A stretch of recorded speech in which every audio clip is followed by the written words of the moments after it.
kalau untuk teman-teman mungkin yang lagi nonton gitu, yang mungkin sedang di titik hidup yang, aduh, kok kenapa begini hidupku atau kenapa begitu hidupku. Nah, itu biasanya tuh adalah jawaban dari pertanyaan yang kita minta, request atau pertanyaan yang kita punya dari diri kita sendiri. Lalu kita dikasih jawaban, tapi jawabannya bukan, lu harus gini, lu harus bikin brand skincare. Jawabannya bukan seperti itu gitu.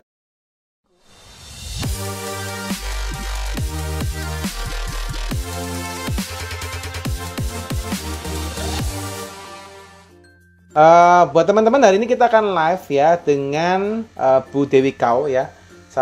Bukan salah satu, ini beliau adalah founder ya, founder daripada ini ya, Skin Dewi ya, daripada skincare Skin Dewi ya. Jadi ini skincare lokal yang cukup famous ya, yang termasuk lagi booming juga ya kondisi sekarang ini. Nah, ini beliau hari ini kita akan undang ya, kita beruntung hari ini kita akan berbincang dengan Bu Dewi ya, karena hari ini kita akan mengulik ya tentunya buat teman-teman gimana sih rahasia sukses daripada skincare Skin Dewi ini gitu ya, untuk memenangi pasar lokal ya, terutama dengan kondisi sekarang pandemik satu ya, dan kedua bisnis skincare juga cukup banyak yang sudah mulai bermain di sana, dan bagaimana teknik atau strategi yang mungkin dilakukan oleh Bu Dewi untuk dapat memenangkan pasar. Nah, ini juga kita mesti belajar buat teman-teman ya, bagaimana sih kita juga dalam berbisnis bukan hanya gampangnya saja yang kita pengen, tapi kita juga bisa mencari bagaimana sih kita bisa bertahan dan bisa survive di kala momen-momen yang kurang menyenangkan seperti sekarang ini. Oke, ini saya akan undang Bu Dewi untuk masuk ya guys ya. Oke. Tapi Ibu asli dari bukan asli dari Bali atau asli dari Bali mana? Oh enggak, asli Jakarta. Nah, asli Jakarta ya. Iya. Siap. Ini hari ini sih teman-teman, kalau di acara The Ngobis Bu, biasanya kita sebelum ngobrol soal soal ini ya, soal kisah hidup, kisah sukses gitu ya, maksudnya untuk gimana sih caranya Skin Dewi atau cara bisnis daripada narasumber itu bisa berkembang luar biasa. Mungkin teman-teman juga bisa tanya nanti Bu di dalam acara, terus juga mungkin bisa dapat insight dari Ibu. Nah, mungkin tapi sebelumnya kita biasanya pengen Bu, kalau kita bisa diizinkan nih ya Bu Dewi ya, untuk ngulik-ngulik nih Bu, untuk ngulik-ngulik kisah hidupnya Ibu, kok bisa sampai sukses sekarang gitu ya. Kalau dilihat sekarang kerennya tok kan masih ada kisah yang enggak enaknya Bu ya, kalau enaknya tok kan enggak mungkin, masih ada yang enggak enaknya. Nah, ini teman-teman pengen Bu, kalau misalnya diizinkan belajar dari Bu Dewi, gimana sih kisahnya hidupnya Ibu sampai bisa seperti sekarang. Itu apa boleh ya Bu Dewi ya? Boleh, silakan aja. Siap. Mungkin boleh Bu diceritakan Bu dulu, gimana sih Bu kisahnya Bu kok sampai akhirnya bisa buat bisnis skincare Skin Dewi ini Bu Dewi? Jadi awal mulanya untuk sebelum mulain Skin Dewi ya, maksudnya seperti itu ya? Yes, atau kisah apa nih, masih kecil atau gimana nih? Anything Bu, anything. Ini bebas Bu, kita cerita dari Bu yang pengen diceritakan, monggo silakan. Oh oke. Kalau misalkan dibilang mungkin pas sebelum Skin Dewi dimulai kali ya. Itu kalau berapa tahun yang lalu ya? Sekarang 2021. Anakku lahir 2014. Oke, let's say 2013 dianggap. Kalau mungkin di tahun 2013 apakah ada rencana mau bikin bisnis skincare gitu misalkan? Jawabannya sih tidak gitu, karena sama sekali nggak dalam rencana lah, tidak dalam rencana hidup gitu. Memang dari dulu memang saya pingin gitu punya bisnis gitu, tapi mau bisnis apa ya, bingung. Pernah lah coba-coba bisnis ini itu, jualan baju lah, jualan ini, jualan itu ya, bisnis kecil-kecil gitu, iseng-iseng gitu. Tapi kayaknya itu bukan apa yang aku lagi cari sih. I was looking for something more lah ya, kayak sesuatu yang lebih fulfilling mungkin gitu, bukan cuma sekedar cari uang doang, jadinya seperti itu.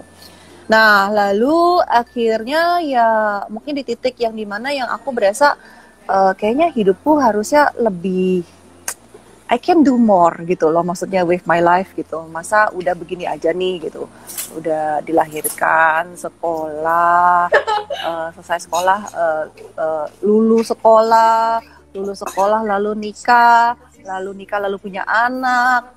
Terus udah, masa gitu doang gitu kan, maksudnya masa hidupnya begitu aja gitu. Jadi aku lagi mencari-cari apalagi sih yang bisa yang mungkin lebih ada artinya buat hidupku seperti itu.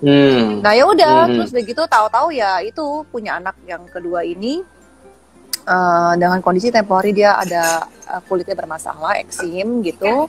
Nah lalu dari sana sih at that point sih nggak kepikiran nih, oh ini dibisnisin gitu ya, nggak pikir itulah. Tapi namanya seorang ibu pasti mikirin anaknya, aduh ini gimana cara menyelesaikan masalah anaknya, apa yang harus gue lakukan. Jadi lebih banyak cari tahu, belajar untuk bagaimana sih, apa sih yang bisa aku lakukan untuk anak ini gitu. Jadi awal mulanya tuh di sana.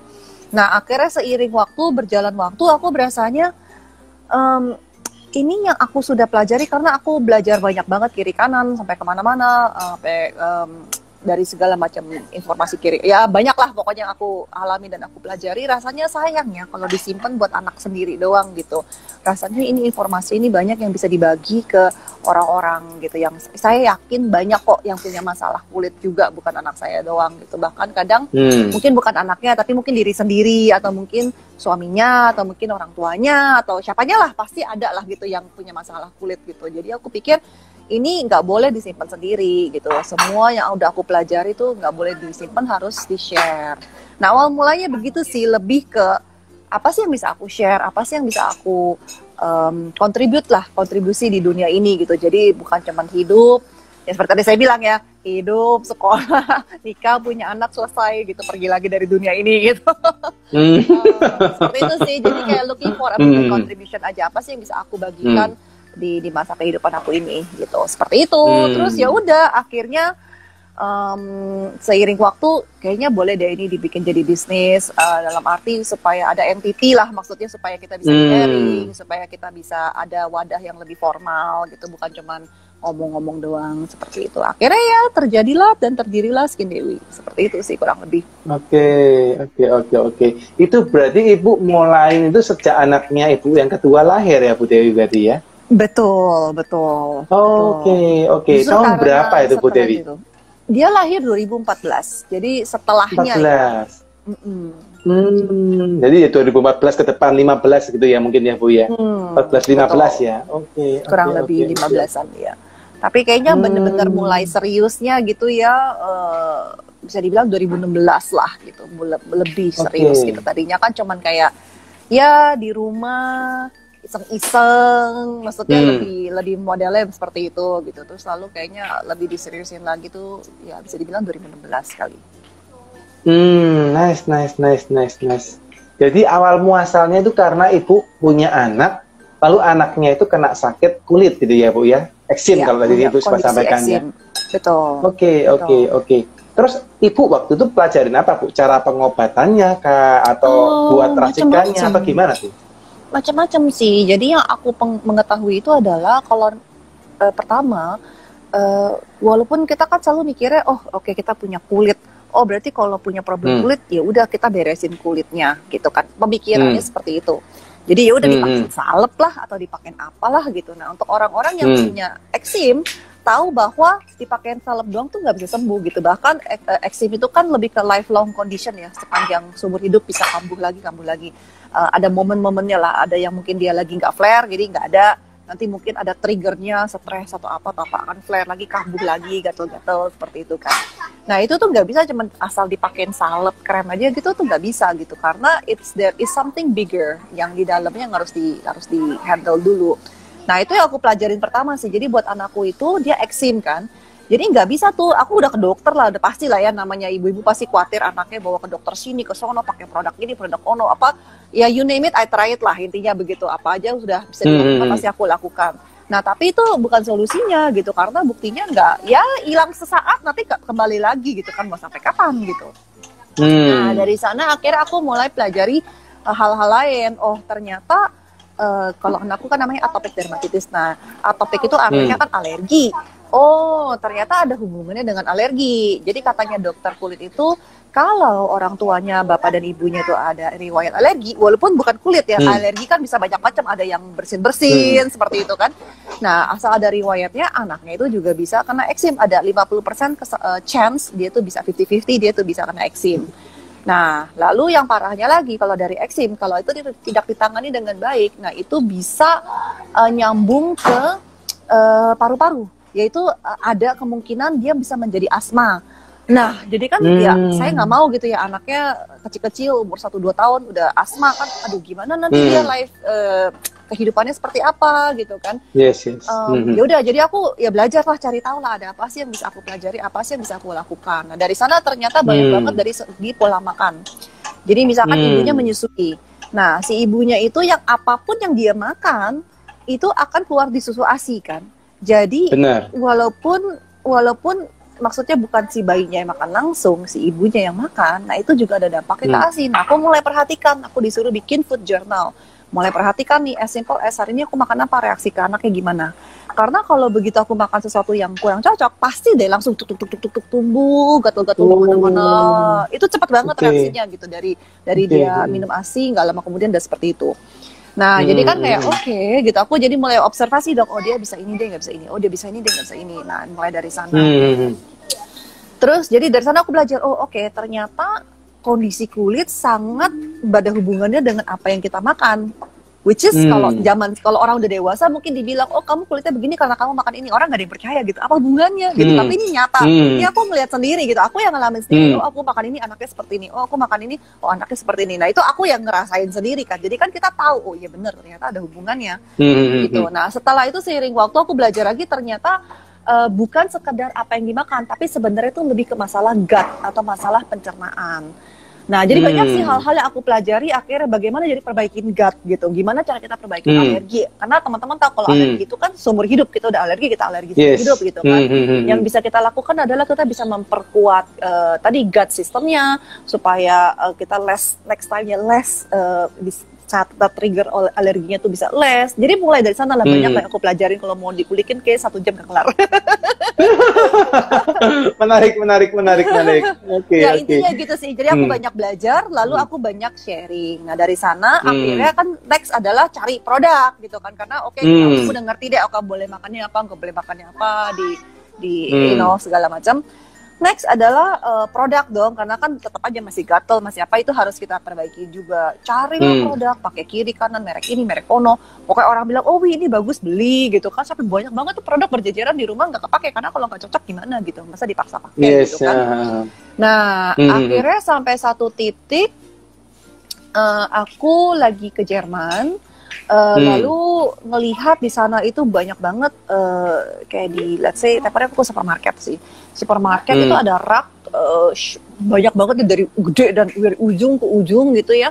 Itu tuh isinya tuh obat-obat tapi dari herbal, kayak misalkan obat sakit perut tapi dari herbal, obat sakit kepala dari herbal, obat flu tapi dari herbal, dari tanaman gitu. Jadi aku pikir wow hebat banget gitu, maksudnya obat aja dikasih dari herbal. Maksudnya kalau kita kan bikin Panadol atau apa gitu ini hebat banget ya. Nah dari sana aku kepikiran, kalau kita penyakit aja bisa, masa kulit nggak bisa? Nah dari sana sih, masa kulit nggak bisa? Akhirnya dari sana aku cari-cari, pulang dari sana aku terinspirasi banget. Yaudah aku mulai cari-cari tahu gimana sih caranya, pakai produk apa sih atau pakai bahan apa sih. Nah terus daripada ya udahlah kita coba-coba doang gitu kan, maksudnya kan ini anak sendiri loh, baik kasihan kan dikasih jadiin guinea pig kan kasihan. Mendingan aku sekolah yang bener lah gitu, belajar yang bener, formulasi yang bener supaya nggak sembarangan gitu. Pasti kan ada hal-hal yang penting yang aku harus pelajari sebelum aku eksperimen di anakku sendiri gitu. Seperti itu sih.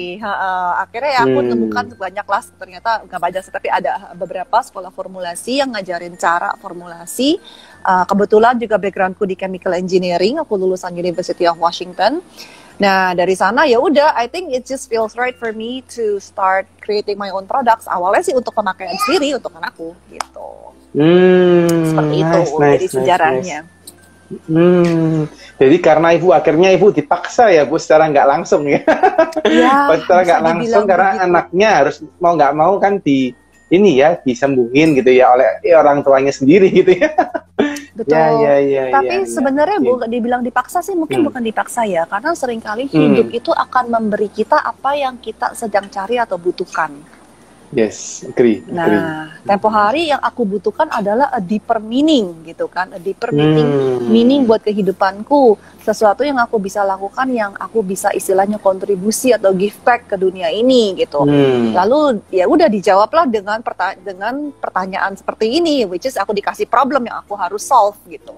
Jadi I think it's just simply kalau untuk teman-teman mungkin yang lagi nonton gitu, yang mungkin sedang di titik hidup yang aduh kok kenapa begini hidupku atau kenapa begitu hidupku. Nah itu biasanya tuh adalah jawaban dari pertanyaan yang kita minta, request atau pertanyaan yang kita punya dari diri kita sendiri.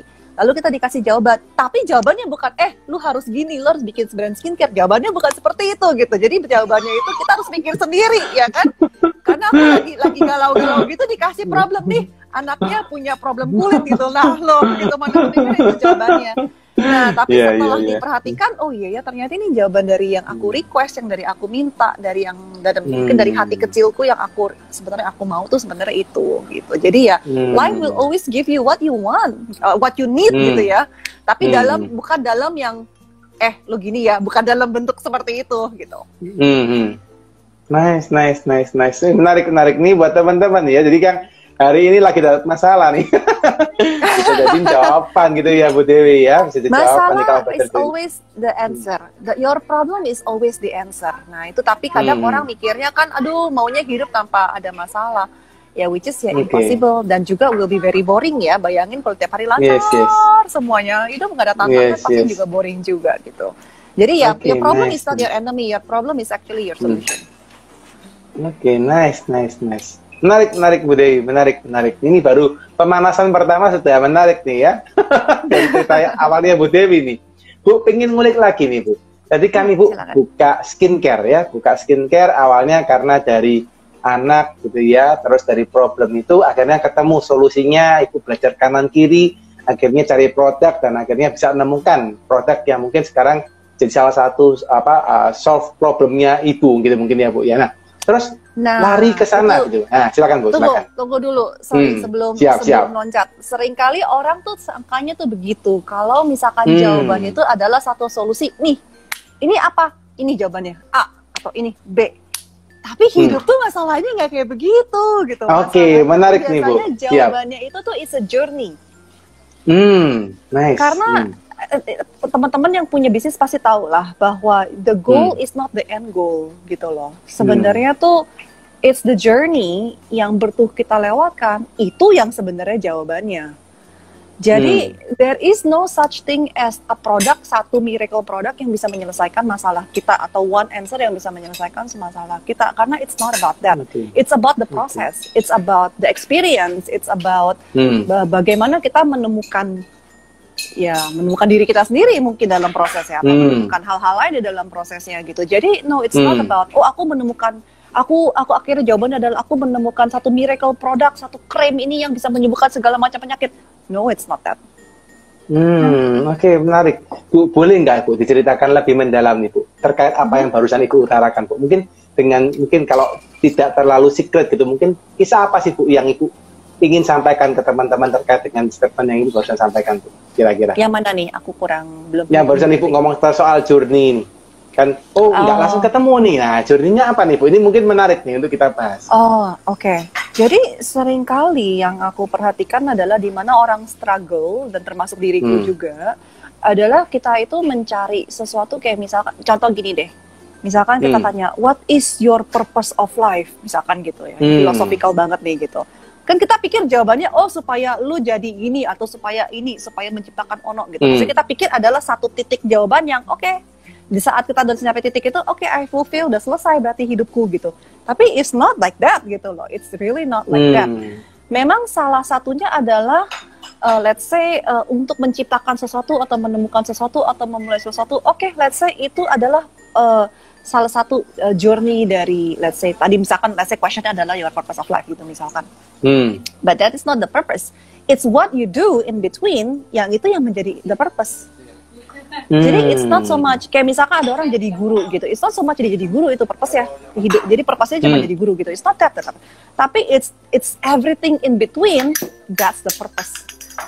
Gitu. Jadi sama kayak tadi juga yang aku bilang. Jadi kayak misalkan tadi aku bilang kayak apa sih? It's not about produk yang ditemukannya atau apa aja gitu. Tapi it's everything in between-nya gitu. Jadi kayak contohnya dari sana adalah aku belajar banyak banget misalkan tentang bisnis dari orang yang tadinya cuman ya main-main, bisnis main-main lah ya, bisa call it bisnis main-main gitu.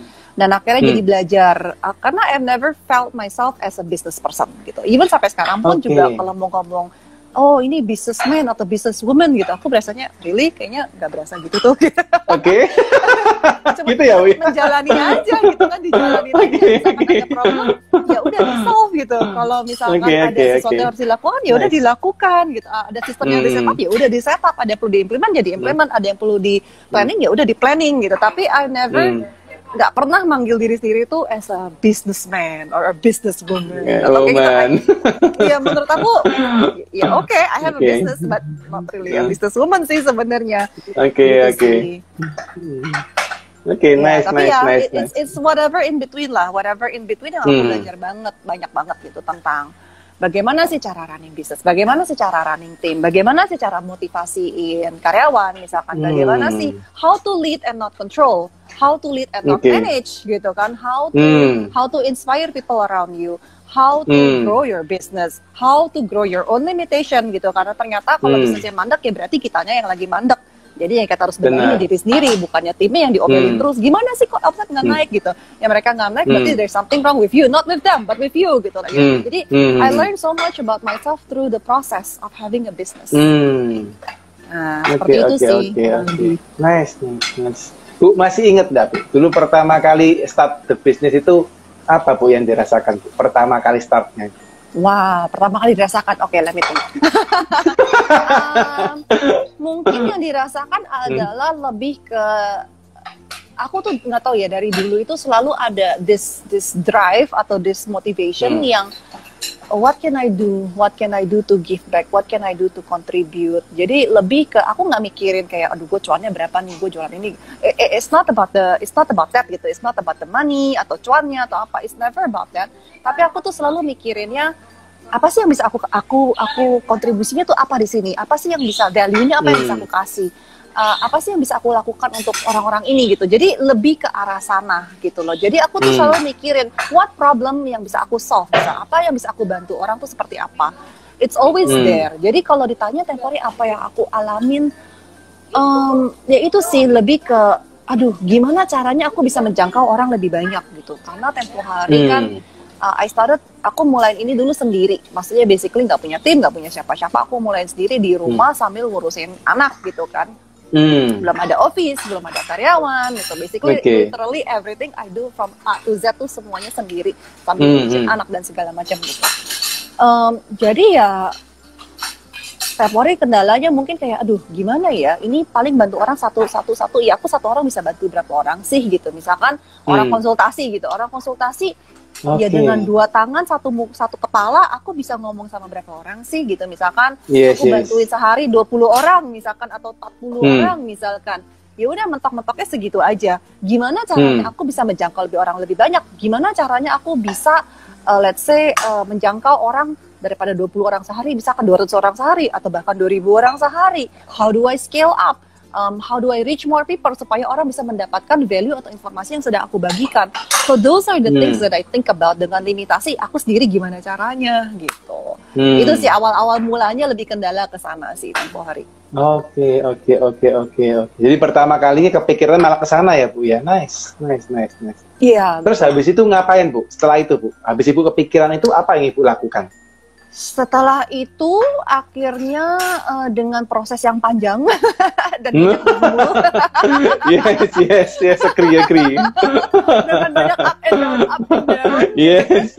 Akhirnya aku mulai yaudah siapa sih yang bisa bantu aku gitu. Mulai dari orang rumah deh misalkan gitu. Misalkan mbak yang kerja di rumah, aku tarik sini kamu bantuin packing kek, bantuin apa kek gitu kan. Kalau kan aku yang kerja sendiri semuanya kan. Bantuin kirim ke JNE kayak gitu kan. Kalau dulu kan harus aku yang pergi sendiri ke JNE gitu, yes. 10-11 malam masih lagi di mana ngurusin paket atau apa gitu kan. Yang minimal mulai bisa hand offin sesuatu. Nah terus dengan seiring waktu aku berasa oke, kayaknya ini sekarang aku udah menjadi bottleneck atau chokehold of the business, karena dengan dua tangan, satu kepala, 2 kaki, dengan anak tempo hari 2, bahkan udah mulai anak 3 gitu kan. Nggak bisa nih kalau cuman aku yang running doang, karena ya pasti ya dengan terbatas waktu dan segala macam gitu kan. Aku udah harus hiring nih. Nah tapi kan at that time bisnisnya juga masih ya begitulah ya, baru belum stabil, omset juga belum seberapa gitu, sanggup gak ya gitu hiring orang gitu. Nah aku tuh mulai bisnisnya itu cuma modal 20 juta, jadi aku bukan dari kayak ini duit sekian banyak nih mulai bisnis gitu, enggak gitu. Jadi literally I build everything dari nothing lah, bisa dibilang seperti itu kan. Aku cariin duitnya lagi, aku cariin fundingnya, dan aku nggak ada loan atau nggak ada investment dari sampai sekarang ini juga masih nggak ada gitu kan. So how do I build it? Gimana caranya aku memutarkan uang yang ya pas-pasan 20 juta. Jadi untuk teman-teman yang bilang untuk mulai bisnis itu butuh duit banyak, itu bullshit ya guys gitu kan.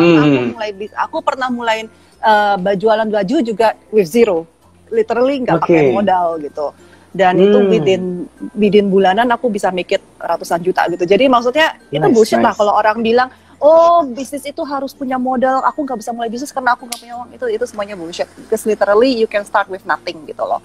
Nah jadi dari sana ya udah nekat gitu. Aku hiring lah. Hiring apa yang mau di hiring, yang pasti yang aku nggak bisa gitu kan. Accounting aku nggak bisa, urusin pajak apa mana-mana ngerti. Ya udah itu yang pertama aku hiring, outsourcing lah istilahnya gitu, cari yang murah-murah gitu kan, cari kiri kanan, kenal nggak siapa gitu yang kerja part time aja kayak gitu.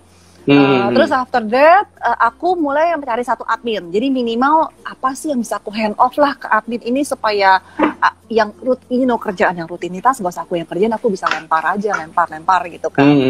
Cari admin susah banget ternyata. udah awal-awal ya Bu ya.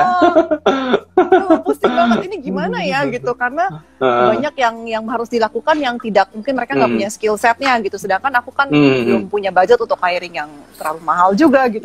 Benar. Gitu. Ya udah akhirnya aku ngobrol kiri kanan dan yang kasih advice, jangan cari admin gitu, karena admin kebanyakan kan kayak fresh grad, mungkin mereka juga belum ngerti, susah lah gitu, nggak bakal bisa ngikutin kalau kebutuhannya kita. Lu butuhnya PA katanya, personal assistant. Personal assistant itu mereka lebih berpengalaman atau lebih bisa ini itu, di versatile, karena juga yang harus dilakukan juga dari A sampai Z, literally nggak ada gitu kan. Pokoknya apa aja yang gue bisa lakukan lu juga harus bisa lakukan, kurang lebih begitu.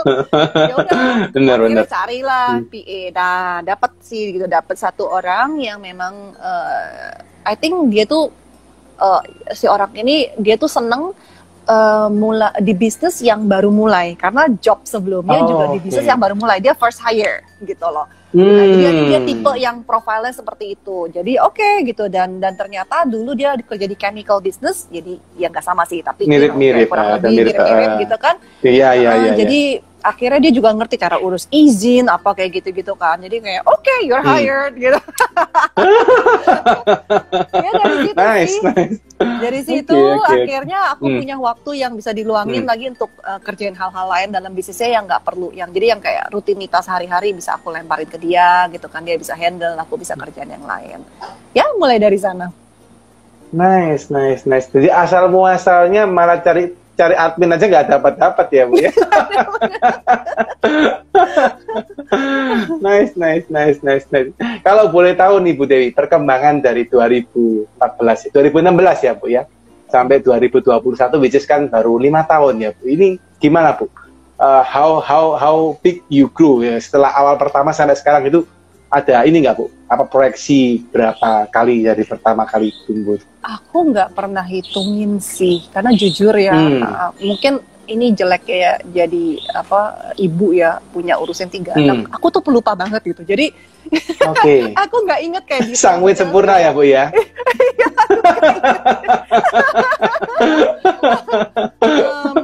Iya beneran gak inget, ini bukannya nggak bekas, tapi beneran gak inget soalnya.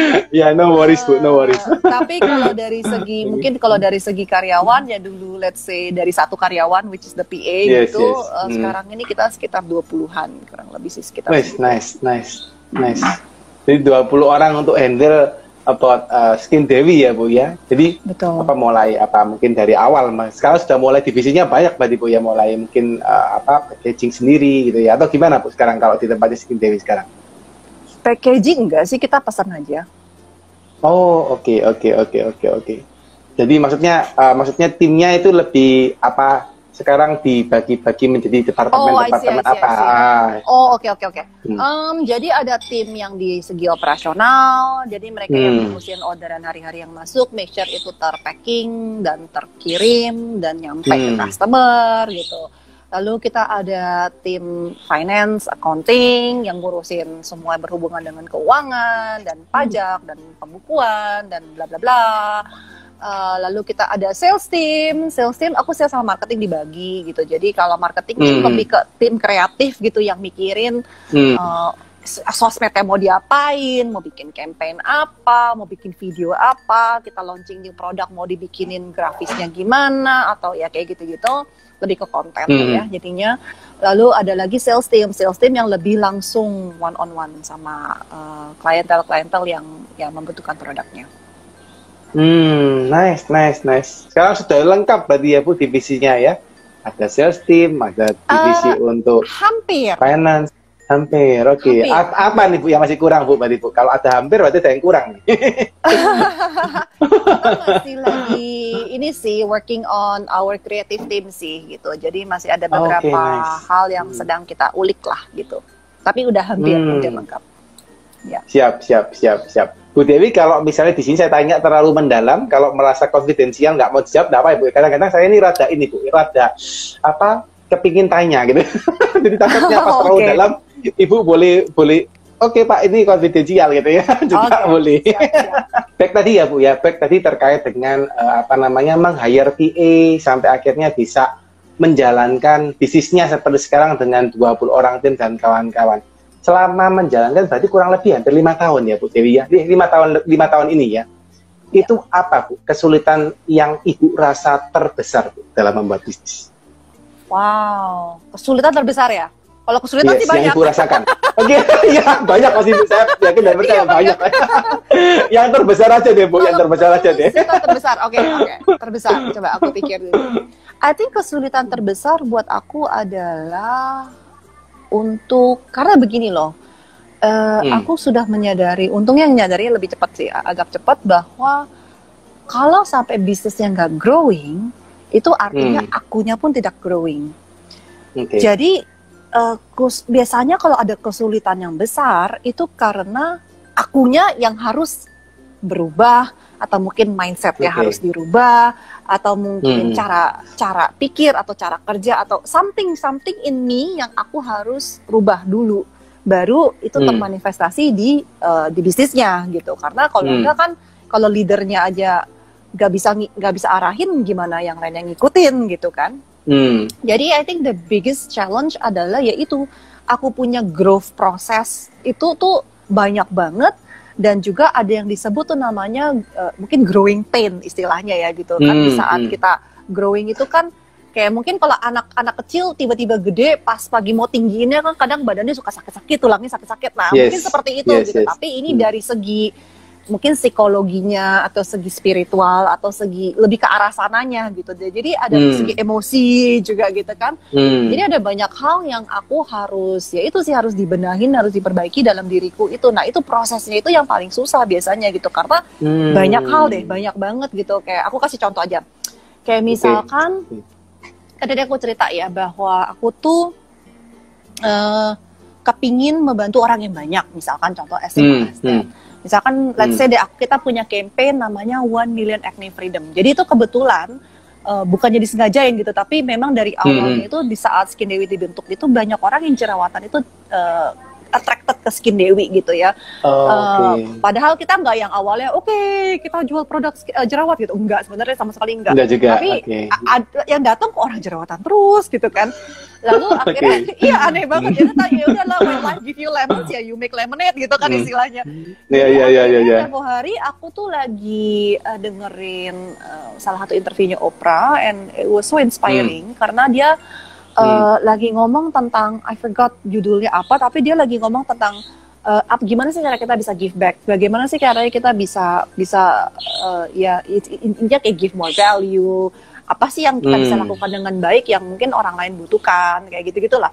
Aku dipikir, apa ya, terus aku kayak pikir, oh iya ya, banyak orang yang ke kita itu mereka jerawatan, bahkan banyak yang udah jerawatan belasan tahun, puluhan tahun, akhirnya sembuh gitu. Jadi Mungkin ini sesuatu yang bisa jadi istilahnya sesuatu yang aku give back lah gitu. Jadi bukan istilah jualan doang, tapi aku ada make an impact dalam kehidupan orang, bisa membantu life kehidupannya orang, maksudnya lebih ya at least make some changes in their life gitu kan, maksudnya secara positif tentunya. Nah, jadi dari sana akhirnya aku pikir oke, ya udah deh gitu, aku lebih fokus untuk memberi edukasi tentang acne ini.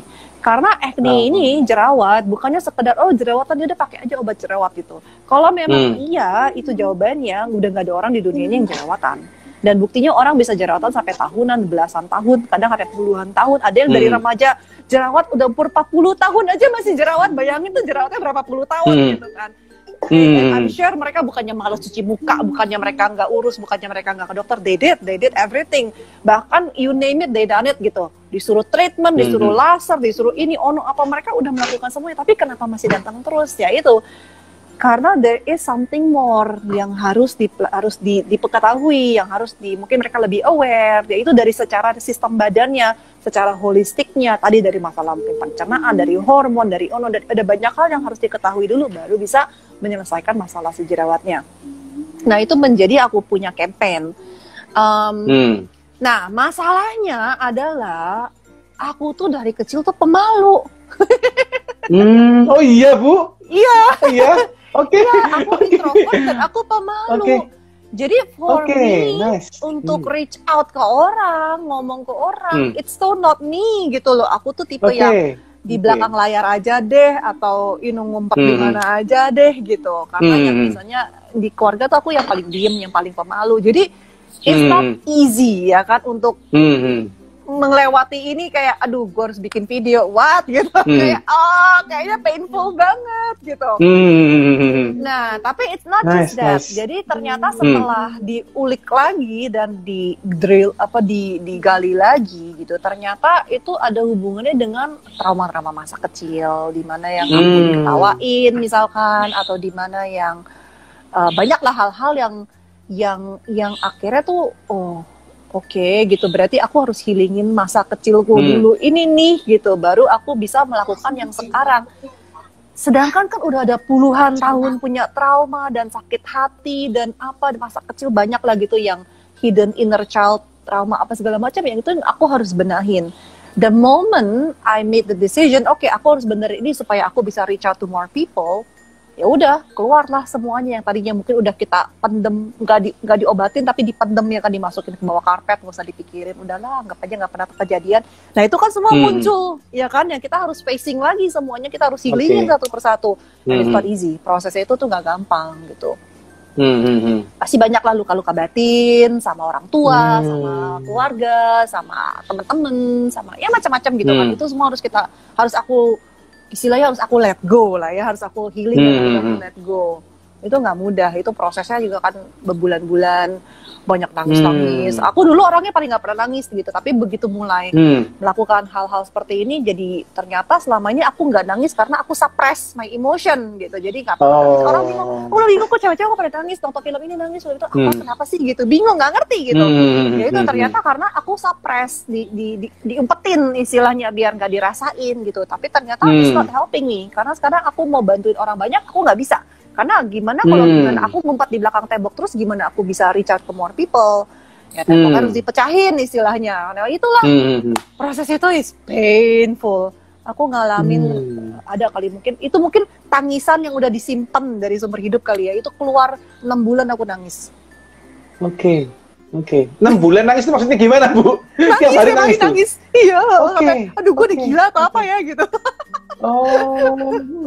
It's a painful tiap hari nangis. Iya. Oke. Nice. Mungkin itu ikut apa, Bu? Maksudnya ikut apa, Bu? Maksudnya kok bisa sampai Ibu memulihkan itu? Banyak banget sih. Aku memang orangnya senang belajar gitu. Jadi senang ikut kursus, ikut seminar, ikut ini, dan segala macam gitu. Emang hobi juga kali ya. Ada banyak sih gitu. Jadi kayak contohnya mungkin yang berhubungan dengan ini, kelasnya si Marisa Peer di Mind Valley, ada satu RTT Abundance, judulnya RTT Abundance. Itu they look at 4 aspects. Jadi tentang kita punya mindset, tentang kita punya personal health, wealth, about relationship gitu. Ada 4 ini yang diulik tentang abundance ini gitu. Jadi satu-satu ya dikorek istilahnya, apa sih yang blocking kita to have abundance in this 4 area. Satu-satu dibenahin gitu. Ya udah, ya which means ya semua yang di dalam ya harus dikeluarin, harus dimuntahin keluar dan dilepasin, di let go gitu kan. Banyak yang bilang, wih let go, let go. Apa sih lu let go? Apa sih? Gue emangnya gak let go? Ya ternyata enggak ya. Ya hal-hal seperti itu. Itu mulai dari sana. Terus aku juga banyak ikut seperti Tony Robbins gitu. Di tahun 2018 aku ikut UPW. Lalu itu lumayan sih, itu lumayan membantu banyak limiting beliefs kan, getting rid of limiting beliefs dan segala macam. Dari 2018 itu bisnis aku akhirnya naik double, dari semenjak get rid of limiting belief aja itu udah langsung loncat double gitu. Setelah itu aku ikut 2019 aku ikut Date with Destiny, nah again another double gitu. Jadi ya kurang lebih gitu sih. Jadi ada banyak kursus-kursus yang aku ikut yang untuk bantu part of the process. Oke, nice. Menarik. Jadi ini baru kali pertama sih Bu. Ini jujur nih, saya interview mungkin ada puluhan sampai ratusan orang ya dalam acara kita ini. Ya, ini baru kali pertama saya ketemu sama Ibu. Masalah yang terbesar adalah masalah diri sendiri gitu ya, yang harus di-solving gitu ya. Banyak yang ngomong kalau enggak tim, kalau enggak apa namanya dana, yang banyak tim sih yang sering mereka ngomong soal tim gitu ya. Tapi ada juga dana, sales dan kawan-kawan. Coba diperhatikan lagi ke diri sendiri, pasti problemnya di diri kita gitu. What is it about us? Karena aku juga punya masalah tim pastinya gitu kan. Yes. Ternyata aku orangnya begini. Oh ternyata aku ada kekurangan di sini. Oh ternyata jadi lebih ngerti lagi. Oh jadi aku harus bagaimana gitu supaya bisa lebih better lagi gitu. Ujung-ujungnya itu sih, ujung-ujungnya how big or how good or how well the business run, ujung-ujungnya dari leadernya.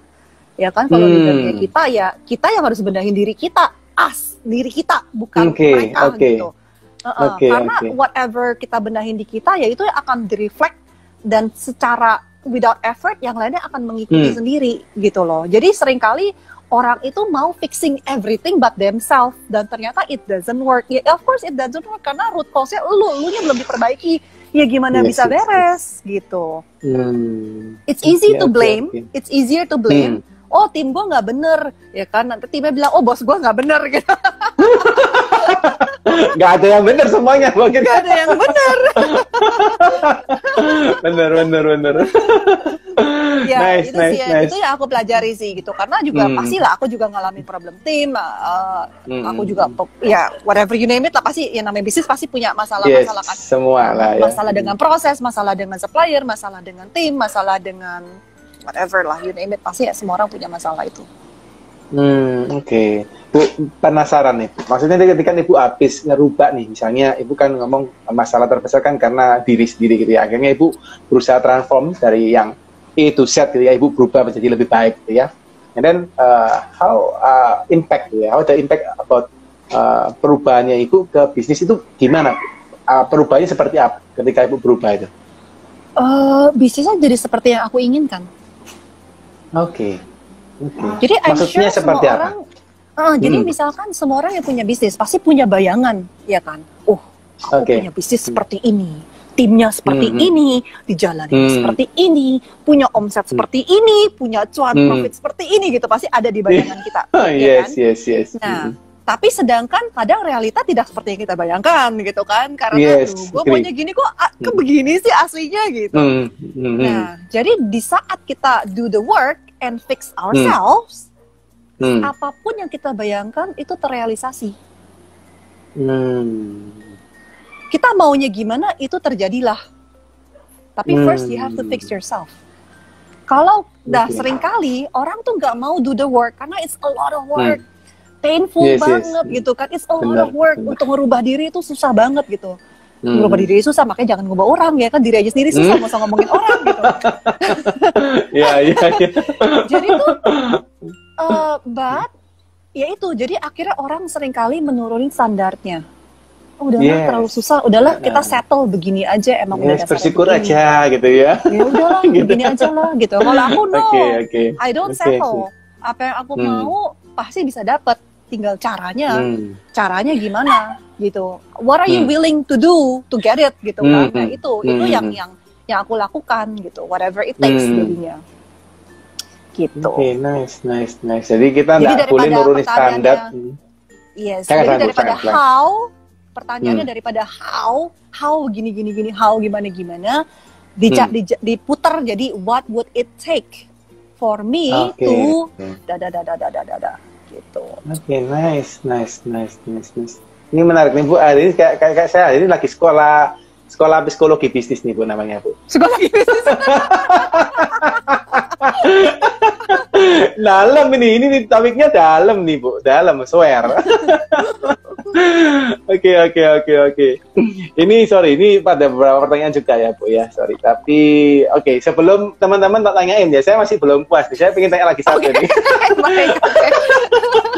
Mohon maaf ya Bu, kalau moderatornya saya soalnya kepo Bu. Kepo itu maksudnya pengen tahu gitu ya. Karena setiap orang sukses itu saya senang banget kalau dengar itu punya point of view-nya beda-beda. Dan ini amazing banget. Saya dengar point of view-nya Ibu dari pertama kali 15 menit pertama sudah beda tuh point of view-nya ya, sampai sekarang keren ya.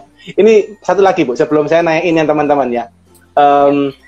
Ibu sebagai wanita gitu ya, which is nggak gampang gitu. Menurut saya sebagai womanpreneur itu satu hal yang amazing menurut saya. Karena saya sebagai manpreneur itu ya Bu, itu aja sudah pusing gitu ya. Mirip Ibu yang ngomong tadi apa kayak gitu ya.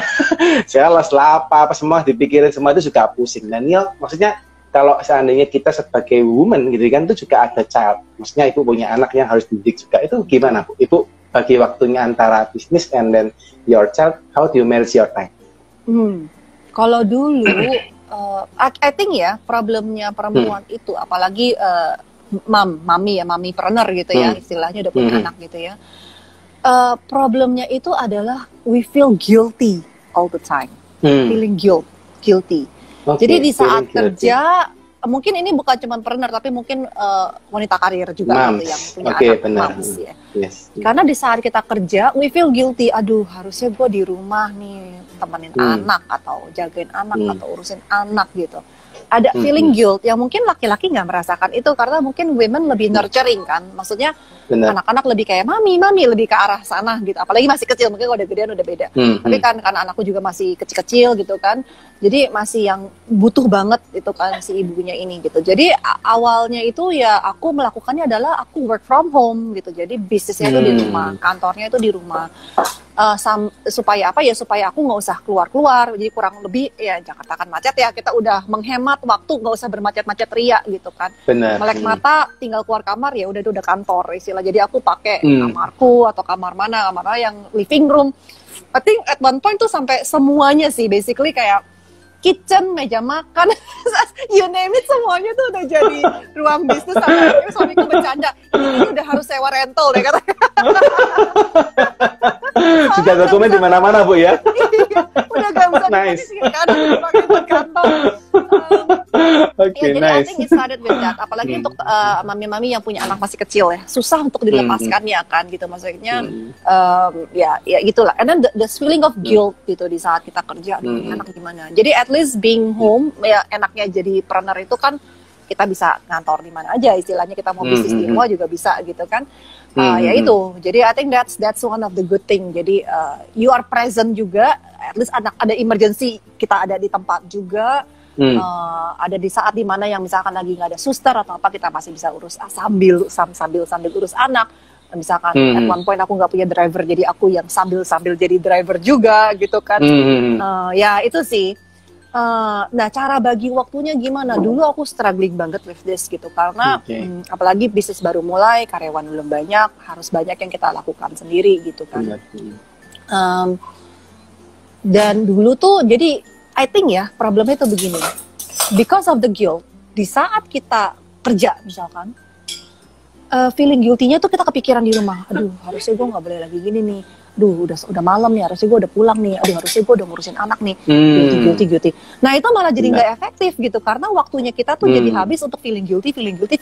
Akhirnya kita nggak efisien untuk mengerjakan apa yang harus kita kerjakan. At the same time, misalkan kita pulang ke rumah. Lalu pulang ke rumah, feeling guilty juga gitu, karena aduh gue masih banyak kerjaan, aduh gue masih ngutang si klien A ini, aduh gue harus kerjain si B ini, gue harus kayak, dan feeling guilty, aduh kok gue malah main ya, misalkan teman enak main, kok gue malah main ya, harusnya gue lagi kerja nih, aduh banyak kerjaan yang tadinya udah janji deadline, ini kayaknya telat nih deadline-nya, ini kayak jadi feeling guilty lagi. Jadi all this guilt is not helping, karena ke kiri guilty, ke kanan guilty, akhirnya nggak ada yang tuntas, nggak ada yang beres semuanya. Jadi akhirnya yang aku sadari, everything is not about quantity, tapi it's about quality. Itu yang aku pelajarin. Jadi dulu, karena aku udah saking kecapeannya, giliran nemenin anak pun juga karena udah kesel dan capek dan males, jadi kayak akhirnya nemeninnya juga setengah hati.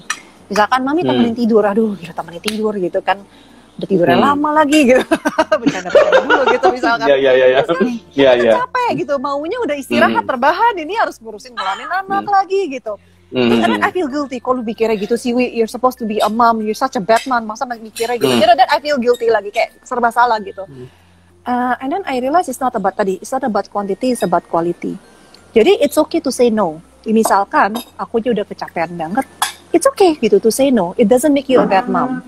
Tetapi yang bisa kita lakukan adalah, oke, kita istirahat. Di saat kita butuh istirahat, kita istirahat. Di saat aku udah cas, baterai udah full, aku main. Fokus 100% main. Nggak main sambil mikirin kerjaan. Nggak main sambil main HP. Bukan main HP sih, misalnya kerja di HP. Itu setengah-setengah. Karena kalau setengah-setengah, anaknya nggak fulfilled. Anaknya pasti kayak, mami, kayak minta perhatian, mami, kayak gitu. Apa sih? Gitu kan, kesel banget gitu. So, jangan setengah-setengah. Waktunya main, dedikasikanlah main. Waktunya temenin, dedikasikan waktunya temenin. Waktunya kerja, dedikasikan kerja. Jadi udah nggak usah dipikirin. Dan ternyata ini it works. Karena kalau anak temenin main, anak tuh bosanannya tuh cepat banget. Dia ngajakin main. Paling kalau emang bener kita full main ya, berapa lama sih? 10 menit, 15 menit, setengah jam, 1 jam lah mentok. Misalkan masih bayi atau umur balita 2 tahun, 3 tahun, mereka juga nggak nyampe 1 jam juga udah bosen gitu. Udah, istilahnya mereka haus, udah diisiin air, udah penuh, udah gitu. Mereka udah, oke, gue udah diisi, udah di-recharge, udah cukup, udah penuh baterainya. Nah, di saat mereka udah penuh, kita pun juga udah tenang, karena kita mau rong-rongin terus juga anaknya juga udah gak minat, mungkin dia udah ngantuk, dia mau tidur atau apa, ya dia mau ngapain kayak gitu misalkan. Jadi we can use the other time untuk fokus ke kerjaan gitu loh. Jadi gak setengah-setengah, dan aku berasa, oh ternyata ini it works gitu. Itu sih, jadi quality over quantity. Kalau dulu kan pikirannya kan, harus dibagi atau gimana. It doesn't work gitu loh. Karena percuma, aku belain 3 jam, 5 jam main sama anak, tapi kalau kitanya nggak fokus dan kitanya sambil kerja, sambil main HP, sambil jawabin ini, sambil percuma. Mau 10 jam juga percuma gitu. Anaknya pasti masih ngerong-ngerong terus. Kayak akhirnya kita kesel sendiri. Gila, lu maunya apa sih, udah gue temenin dari tadi gitu. Kita jadi kesel sendiri. Yes, I'm not talking about you.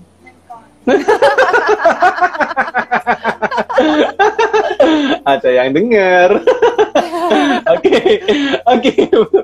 Oke, Bu Dewi. Nice. Ini satu hal yang menarik ya buat teman-teman juga yang mungkin jadi mompreneur ya. Mungkin juga salah satu ide dari Bu Dewi ini bisa dijalankan, guys. I think it's a good insight ya buat teman-teman ya. Oke, kita lanjut ke question ya teman-teman ya. Saya nggak mau habisin waktunya Bu Dewi terlalu banyak. Jadi kalau bisa kita 1 jam kita akhirin ya. Jadi teman-teman boleh tanya. Saya batasin hanya mungkin 2-3 pertanyaan. Ini dari pertanyaan pertama dulu dari MTN Tiana ya. Ini pertanyaan gini Bu Dewi. Ci Dewi, apakah ada mimpi-mimpi di Skin Dewi yang belum terwujud? Dan apakah sudah puas dengan pencapaian Skin Dewi sampai saat ini? Oke. Impian yang berwujud banyak dong. Wah, mantap nih. Apa nih, Ci? Ayo, apa nih Bu Dewi? Silakan. Kalau boleh share ya, Masih banyak lah. Jadi aku tuh salah satu goal mungkin yang belum tercapai adalah jadi gini. Pernah satu titik itu aku lagi, nggak inget ya traveling kemana ya, I forgot, somewhere lah, pokoknya lagi traveling somewhere, and then lagi transit, lagi nunggu, biasa transit kan nunggu, bosen jalan-jalan, ngeliatin duty free gitu kan, temporary atau di negara mana. Terus gitu aku pikir, one day nih ya, Skin Dewi ini ada nih di seluruh dunia, mau ke dunia kemanapun juga kita traveling, ada di berbagai macam dunia global istilahnya, ada di duty free, ada di mana-mana gitu ya. Itu masih belum tercapai. Itu tadi 1 million active freedom itu juga salah satu juga goal yang masih dalam proses gitu ya, karena I'm sure it's not an overnight goal juga gitu. Ya sih, jadi mungkin kata-katanya belum tercapai, tapi mungkin masih dalam proses. Nice. Jadi teman-teman nanti kalau hari ini Bu Dewi nyampein ya di tanggal berapa nih? Ini tanggal lupa tanggal 18 Oktober nih. 18 Oktober nih ya. Kalau teman-teman nanti setelah nonton video ini nanti kapan-kapan niatin skin Dewi ada di bandara-bandara di mana, itu jangan kaget ya guys, karena ini sudah diucapkan gitu ya. Gitu ya Bu Dewi ya. Sudah diucapkan biasanya kan jadi kenyataan. Apalagi ini live gitu ya. Apalagi ini live nih, pasti jadi kenyataan Bu Dewi. Banyak lagi soalnya. Tapi menarik sih, karena Dewi barusan sampaikan ya, nggak menurunkan ekspektasi, tapi gimana sih gitu ya, dengan kita sendiri berubah dan pasti kecapai. Talk chair. Oke, teman-teman kalau ada yang mau tanya lagi silakan. Kalau ada yang mau tanya ini, nanti ada 2 kok satunya hilang ya. Apa saya kehapus dia? Saya enggak deh. Oke. Kalau ada yang mau tanya silakan ya teman-teman ya. Oke, sambil ini Cidewi mungkin ini sudah hampir 1 jam. Saya enggak enak kalau kita mengulik lebih lanjut lagi, karena saya ini biasanya kalau ngulik-ngulik lama sih. Takutnya Cidewi ada kegiatan juga dengan anak, dengan keluarga ya di Bali. Mungkin ini aja pesan-pesan gitu sih untuk mungkin teman-teman gitu ya, terutama teman-teman sekarang kan ada sebagian gitu ya yang juga kalau tadi kita lihat di kondisi corona ini kan mereka juga mungkin juga mengalami suffer gitu ya. Mungkin omsetnya turun gitu ya, atau mungkin bahkan sebagian juga ada yang sampai kolaps gitu ya. Kemarin saya ada kebetulan ada satu YouTube sendiri gitu ya, ada satu YouTube sendiri gitu ya yang membahas, tapi bukan di consulting ya, di Siddhartha untuk YouTube saya sendiri itu kita bahas soal bisnis dan perpajakan. Dan ada juga yang beberapa yang ngomong gini, kok gimana nih kok kalau bisnis sudah tutup bangkrut terus diapain gitu ya, karena di YouTube saya sekilas aja gitu ya. Dan I think kondisi seperti ini pasti juga banyak teman-teman kita yang mengalami hal seperti itu. Nah, mungkin apa nih sih kalau dari Ci Dewi semangat yang pengen ditularkan sama teman-teman Ci Dewi, silakan. Nah, jadi yang seperti tadi saya bilang gitu, makanya jangan berpaku sama end goal kayak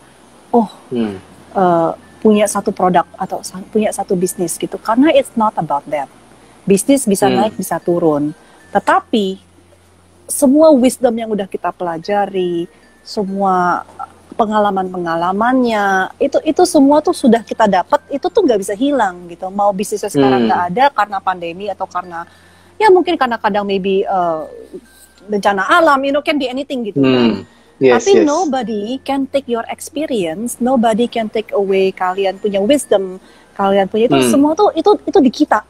Jadi makanya jangan stuck on the business atau jangan stuck on the itu mencapai sekian, itu jangan itu, tapi prosesnya itu loh gitu. Aku mau quote satu orang ini yang she said something yang menurut aku kayak wow banget. Tempori lupa lagi bahas soal apa. Dia bilang gini, jadi dia itu dia dalam VC ya, jadi dia banyak invest di bisnis gitu kan. Jadi dia bilang gini, salah satu faktor dia menginvestasi di bisnis adalah dia melihat foundernya. Yang dia lihat adalah dia bilang gini, bisnis ya karena pandemi atau apa bisa hidup bisa mati, it's true. Tapi a winner will always win. Itu kata-katanya bagus banget. A winner will always win. Terus aku pikir, wow, iya ya. Jadi misalkan contoh gitu ya, let's say karena pandemi bisnisnya terganggu karena nggak bisa operasional, harus tutup dan bla bla bla gitu karena regulasi dan segala macam gitu. But you as the owner, as the founder, if you are a winner, and I'm sure everybody is a winner, teman kita kadang harus gali lebih dalam lagi aja, yes, agree. Temuin winning spiritnya itu, ya kan? Jangan menaruh identitas kita dengan kesuksesan bisnisnya kita, ya kan, itu semua harus dibuang dulu. Look within yourself, carilah winnernya itu, pasti ketemu ide-ide lain untuk pivot, untuk banting setir, or even ganti bisnis, or whatever you need to do gitu, untuk survive. Because a winner will always win. Jadi aku ada satu example, tapi mungkin aku takut nggak enak karena ini ngomongin bisnis orang lain, tapi it's a good example, tapi mendingan jangan deh. Ntar nggak enak. Kasih XX saja, Ci, kalau boleh, Ci, kasih XX. Oke. Jadi ada satu bisnis, tapi kalau aku ngomong soalnya orang tahu kayaknya. Gitu ya. Oke, misalkan contoh deh ya, contoh gitu, ada satu bisnis ini yang aku wow banget gitu, dia in the restaurant business, ya kan, namanya pandemi, semua orang restoran banyak lah yang terganggu gitu lah. Yes.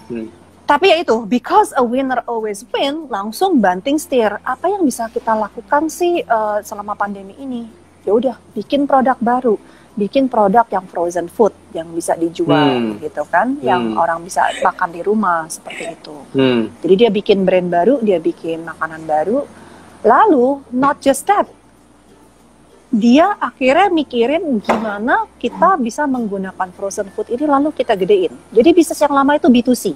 Karena kan ya restoran, retail gitu kan. Yes. Jadi dengan yang frozen food ini, dia bisa bikin B2B. Akhirnya dia develop lah produk yang dia bisa masukin ke B2B. Akhirnya dalam masa pandemi, di mana yang satu mungkin bisnis yang agak ada penurunan, bisnis barunya ini ada kenaikan. Karena dia bisa supply hal-hal atau dia bisa masuk ke bagian yang berbeda. Which I think is itu amazing banget gitu. Karena dari sana begitu ada mulai mulih lagi gitu kan, maksudnya bisnis PSBB-nya udah mulai mereda dan segala macam kan, restoran mulai jalan lagi. Sekarang dua-duanya jalan bisnisnya. Itu luar biasa. Nice. Itu luar biasa banget gitu. Dan mereka ya akhirnya growing-nya tetap terus gitu. Itu luar biasa. Ini baru satu contoh aja, tapi ada banyak kok contoh-contoh lain, kayak contohnya di luar negeri deh ya, ini aku kasih contoh. Di satu panjang jalan ini agak aku ngomongin restoran lagi, bisnis, contohnya bisnis restoran. Di satu sepanjang jalan ini ada 2 restoran, let's say restoran Itali deh, restoran Itali. Begitu pandemi kan dibilang sama government gak boleh orang makan masuk bla bla bla, jadi kan yang ya tutup gitu. Nah yang satu mengeluh gitu, gimana nih kita tutup, gimana nih kita jualan, gimana nih bla bla bla bla, dari ngeluh. Nah yang satu lagi langsung puter otak, pakai kreativitas. Oke, kita nggak kasih orang masuk makan, berarti di luar boleh dong, ya kan? Jadi dia renovasi sedikit, dia pergi beli sedikit, reno lah ya gitu. Lalu dia bikin jadi kayak sistem drive-thru jadinya. Jadi ada satu jendela yang dia reno kecil, makan mungkin ada keluarin modal sedikit gitu, nggak seberapa, dikasihin ada tempat tutup, pokoknya ada orang bisa drive-thru dari window-nya ini. Dan akhirnya yang satu bisnis itu tutup, dia drive-thru-nya jalan. Akhirnya masa pandemi, yang satunya bangkrut, dia malah naik lebih rame lagi daripada sebelum pandemi. Nah itu, jadi a winner always win gitu loh. Banyak kok cara untuk kita banting setir, untuk apa gitu. Tapi balik lagi, mungkin yang pesan terakhir yang aku mau sampaikan adalah, di saat kamu stuck gitu, di saat teman-teman stuck, always ask yourself, kenapa sih gitu, kamu mulai bisnis itu untuk apa? Karena sometimes it doesn't matter gimana itu terwujudnya. Jadi nggak harus dalam bentuk yang kamu bilang, harus dalam bentuk A. It doesn't have to, asalkan purpose-nya terfulfill, tapi dalam bentuk B, go for it gitu loh, banting setir, jalanin B. Jadi nggak usah kekeh kalau A udah nggak jalan, paksain di A gitu. Ya karena kan kadang kepentok dengan ya itu tadi ya, misalkan ya hal-hal yang beyond our control lah, seperti itulah. Itu sih. Jadi itu yang aku ngelihat dan aku pelajari juga, yaitu balik lagi dari diri sendirinya lagi gitu. Apakah ada psikologi kita yang harus kita rubah? Apakah ada mindset kita yang harus kita rubah?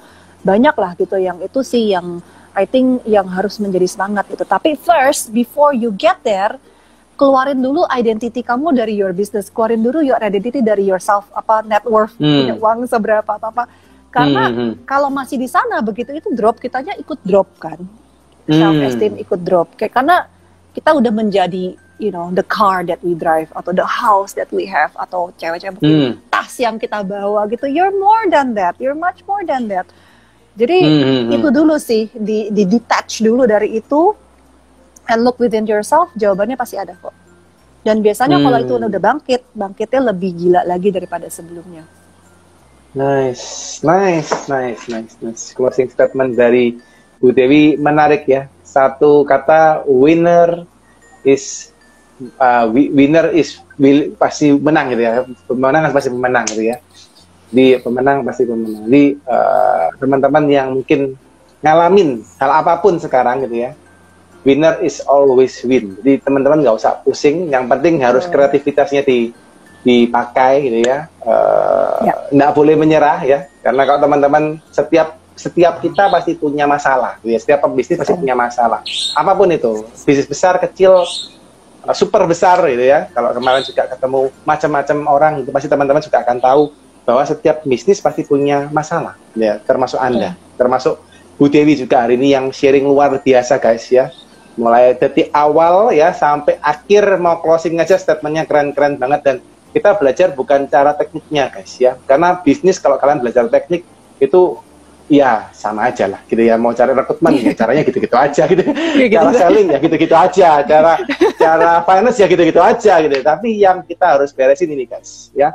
Dan hari ini teman-teman beruntung guys, ini saya tidak duga, kita hari ini nggak bahas soal skin Dewi apapun, tak rasa ya, nggak banyak tekniknya skin Dewi yang kita ulik, tapi hari ini kita belajar luar biasa dari owner skin Dewi, dan true gitu ya, bisnis itu dilihat dari karakter ownernya, dan saya percaya Bu Dewi dan skin Dewi gitu ya, pasti bisa terwujud nih mimpinya ya, karena ownernya top chair. Ownernya top chair ya teman-teman. Ya kita harus belajar ya guys, winner is always win ya. Oke. Thank you so much Dewi buat sharingnya malam ini, 1 jam yang luar biasa. Saya selalu senang, dan hari ini saya senang banget ya, karena hari ini saya pun banyak belajar dari Dewi, luar biasa ya. Dan thank you buat waktunya, cempatin buat kita di tengah kesibukannya sama teman-teman ya. Teman-teman yang happy kasih jempol, yuk, mana jempolnya ya, yang merasa diberkatin, yang merasa dapat insight kasih jempol guys ya. Kita hargain hari ini 1 jam ini ilmu yang sorry ya guys, nggak bisa kita bayar lah ya, kita nggak maksudnya bukan nggak bisa kita bayar, ini nggak ternilai gitu ya, karena kalau teman-teman mungkin ketemu sama Cik Dewinya sendiri, mungkin belum tentu Cik Dewinya punya waktu gitu ya. Dan hari ini kita di live ya, very happy hari ini have ini ya Cik Dewi, dan hari ini acaranya kita akan simpan di IG live kita, dan juga akan kita publish di YouTube ya teman-teman. Kalau misalnya mau lihat lagi silakan, mau di-share juga buat teman-temannya yang lain juga silakan. Thank you Cik Dewi sekali lagi. Thank you selalu so diberkati Cik Dewi, selalu sukses dan selalu sukses happy, selalu ya. juga di consulting. Thank you Cik, thank you, bye bye. Good night.